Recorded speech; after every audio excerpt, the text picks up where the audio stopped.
రుణమాఫీ సంపూర్ణంగా జరగదు, మహిళలకు 2500 రాదు, పెద్ద మనుషులకు పెన్షన్ 4000 రాదు, ఒక ఇల్లు కట్టింది లేదు, ఒక చెక్ డ్యామ్ కట్టింది లేదు, ఒక చెరువు తవ్వింది లేదు, ఒక ఇటుక పెట్టింది లేదు. ఏడవుతున్నాయి పైసలన్నీ?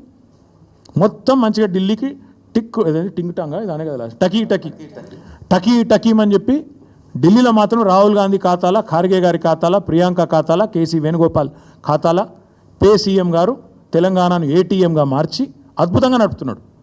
ఈయనను ఇవాళ మా సోషల్ మీడియాలో పెట్టుకున్న ముద్దు పేరు పే సీఎం. పేటీఎం అని ఒక యాప్ ఉంటుంది, మీకు ఐడియా ఉండొచ్చు. ఈయన పేరేమో పే సీఎం గారు మంచిగా తెలంగాణను ఏటీఎంగా మార్చిండు. టకీ మన ఏఐసీసీలో మాత్రం మూత మోగుతాంది. కొత్త బిల్డింగులు కడతాండ్రు, కొత్త ఆఫీసులు తెరుస్తాండ్రు. ఈయన పదవి మాత్రం బ్రహ్మాండంగా ఉన్నది, కాపాడుకుంటాడు. గది తప్ప ఓటేసేవాడైతే ఈయనకి ఇక్కడ ఎవడు కూడా లేడు. వందనా వాని బొందనా అని అందుకే అన్న. ముఖ్యమంత్రి గారంటే గౌరవం ఉంది, కానీ ఇక ఆ మాట అనక తప్పలేదు.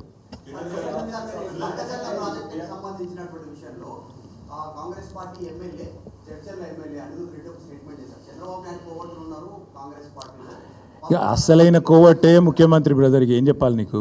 అసలు సిసలైనోడే ముఖ్యమంత్రికి. అసలు కోవట్టు రాష్ట్రంలో నడుస్తున్నది ప్రజాపాలన కాదు, రాష్ట్రంలో నడుస్తున్నది కోవట్టు పాలన. చంద్రబాబు నాయుడు గారి కోవట్టు ఇవాళ రాష్ట్రాన్ని ఏలుతున్నాడు. ఇది వాస్తవం. తమ్ముడు ఆ ఎమ్మెల్యే గారిని నేను అభినందిస్తున్నా. వాస్తవం, కనీసం కాంగ్రెస్లో ఒక్కడన్నా నిజం చెప్పాడు మిగిలిండు. ఆ ఎమ్మెల్యే గారిని నేను అభినందిస్తున్నా, ఎందుకంటే కరెక్ట్ ఆయన చెప్పింది. రాష్ట్రంలో నడుస్తున్నది పక్కా కోవట్టు పాలన.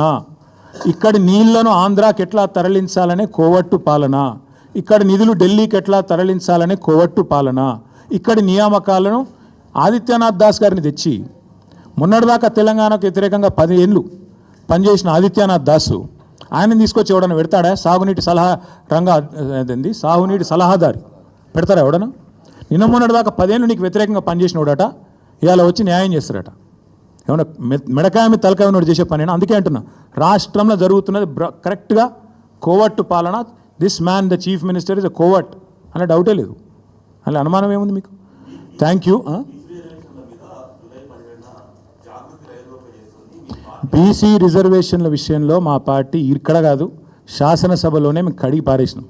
మా తలసాని శ్రీనివాస్ యాదవ్ గారు, అట్లాగే మా పార్టీ తరఫున మాట్లాడిన గంగుల కమలాకర్ గారు ఆ రోజే ప్రభుత్వాన్ని మేము చాలా స్పష్టంగా చెప్పినాం, మీరు బీసీలను మోసం చేస్తున్నారు, మీకు స్పష్టంగా తెలుసు, మీ బీసీ డిక్లరేషను చిత్తశుద్ధి లేని శివపూజ లాంటిది, మీకు తెలిసే బీసీలను మోసం చేస్తున్నారని అసెంబ్లీ వేదికగానే కడిగినాం. నేను ఒకటి మాత్రం స్పష్టంగా చెప్తున్నా బ్రదర్, ఈ ప్రభుత్వం చేత మోసగించబడని వాళ్ళు ఎవరు లేరు.